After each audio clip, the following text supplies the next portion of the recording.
광주시가 코로나19 의심 증상으로 입원한 중고생 2명을 확진자로 추가했다가 다시 의심 환자로 분류하는 등 오락가락한 모습을 보이고 있습니다.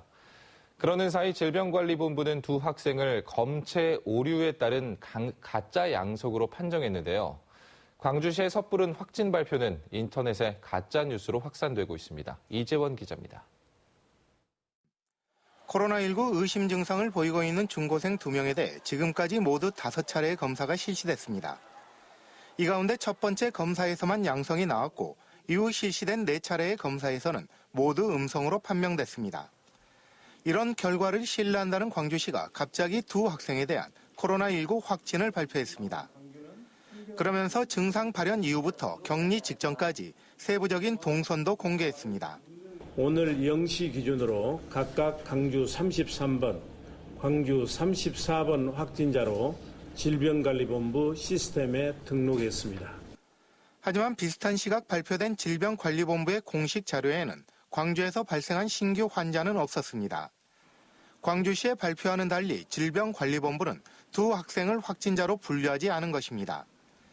발표 도중 이런 사실을 확인한 이용섭 시장은 두 학생을 의심 환자로 분류한다며 말을 바꿨습니다. 오늘 그 질병관리본부에서 발표한 데 보면 2명을 아직 안 넣습니다. 안 넣고. 하지만 섣부른 확진 발표가 불러온 파장은 컸습니다. 학부모와 학생들이 크게 동요하기 시작했고 맘카페를 비롯한 인터넷상에는 광주시가 발표한 내용이 사실처럼 떠돌고 있습니다. 더욱이 이런 혼란을 광주시가 부채질하고 있습니다. 광주시의 공식 SNS에는 확진자가 34명이라는 잘못된 정보가 여전히 올라와 있고 이용섭 시장이 존재하지도 않는 광주 33번과 34번 환자를 발표하는 동영상도 SNS에 그대로 노출되어 있습니다. 오늘 0시 기준으로 각각 광주 33번, 광주 34번 확진자로 질병관리본부 시스템에 등록했습니다.